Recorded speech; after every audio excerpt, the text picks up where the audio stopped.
Thresh from League of Legends, Scorpion from Mortal Kombat, Ghost Rider from Marvel Comics. What do all these heroes have in common?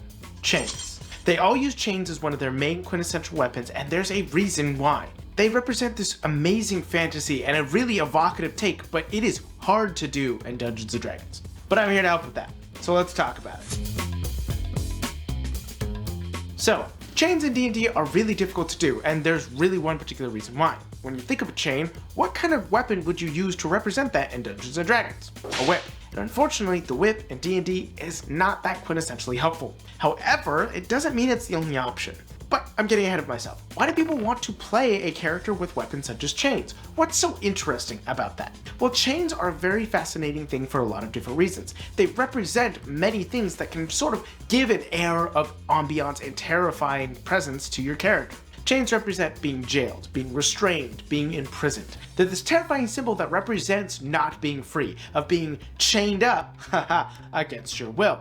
They represent a lack of freedom. And that sort of vibe can go very well with creating a very intimidating character. And there are a lot of incredible characters in media that really represent this well. I mentioned a few of them in the intro. Chains just simply evoke this feeling of intimidation and power. They make you feel like whoever's chasing you down will catch you, will restrain you, and will inevitably give you your comeuppance. In fact, they are very frequently used as a way of showing a character who enacts retribution on others, like Ghost Rider. And like I said earlier, the whip is the best way to represent this, but it's not necessarily the best weapon in Dungeons & Dragons 5th edition, but that's okay. There are a lot of different ways of representing these and making them a powerful weapon for your character to use. The first route you can go down is a character who literally uses chains as weapons, and there's a few ways you could do this. One, fighter is the most obvious. Yes, a whip is the best way to do this, but it's not the only one. Using weapons with reach such as a halberd, a lance, or maybe a spear can all do a great way of representing how powerful they are.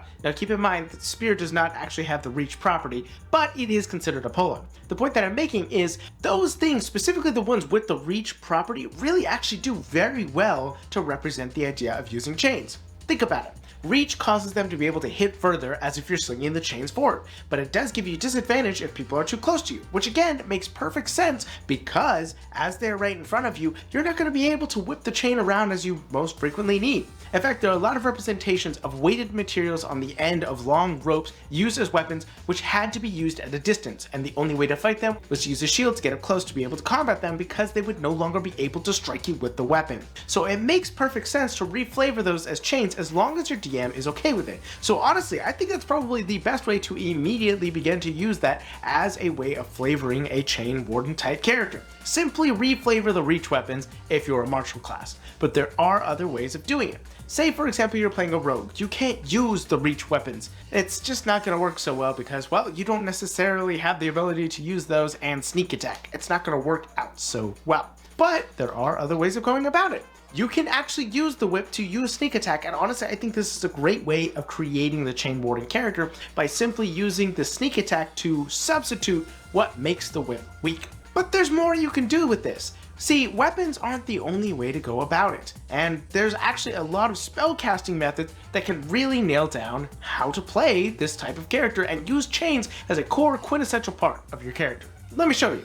See, the thing with chains is considering what they represent. Like I mentioned in the beginning, chains represent a lack of freedom, constraint, being imprisoned within something. And that's one of the best ways of figuring out what sort of spells you can use in order to be able to fulfill this fantasy. See, if you consider any spells that restrain things, such as dominate person, dominate beasts, or entangle, these are great ways of describing things with chains, and in fact you can even work with your DM to make certain ones work. I mentioned entangle, and that specifically revolves around using plants as your weapon. But if you work with your DM and talk with them, there may be a way of actually reflavoring that. Say instead of it's nature or grass that's growing up, maybe you could only use it when in a modern setting when you can cause chains to begin to rise up. It's not too difficult to adjust those things on that, and honestly, depending on your setting, really does not affect the balance a super ton. It's also important to remember that literally anything that affects speed can oftentimes help with that chain aesthetic. Imagine you're playing a warlock. One, your Eldritch Blast could simply be you summoning ethereal chains and whipping them across the battlefield.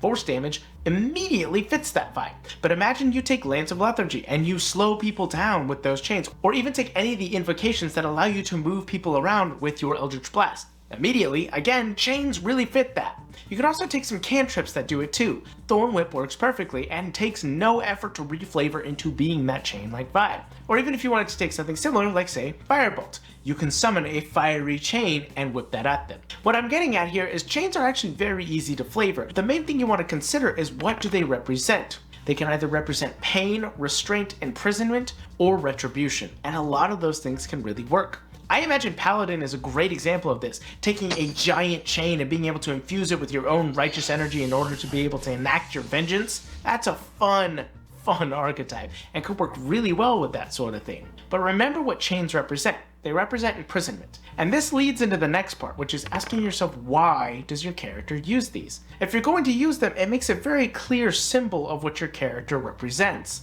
Why do they represent that? Were they once a slave who then had to break free and now uses these chains as an ironic twist on the captors who once held them? Or are they somebody who truly believes that they need to dominate the world and rule with an iron fist in order for everybody to be safe, and so they use these chains as a representation of that? Even if the character doesn't mean for them to be directly tied to who they are, it is important to remember that it can communicate a certain thing to the rest of the table if you do use them, and it's a powerful tool that I really feel should not be wasted. It is very clear what it's communicating to your table and lets it make it so much easier to have buy-in for your character. So don't let that go by the wayside. Use it, analyze it, and make sure that you are using everything you have to create the best game possible. It's important not to stress about these things, but if you do have them already in front of you, why not utilize them to have the best game for you, for your table, for your DM, and have the greatest stories possible for the future. And last but certainly not least, one important thing to remember is that most characters who use chains as their sort of archetype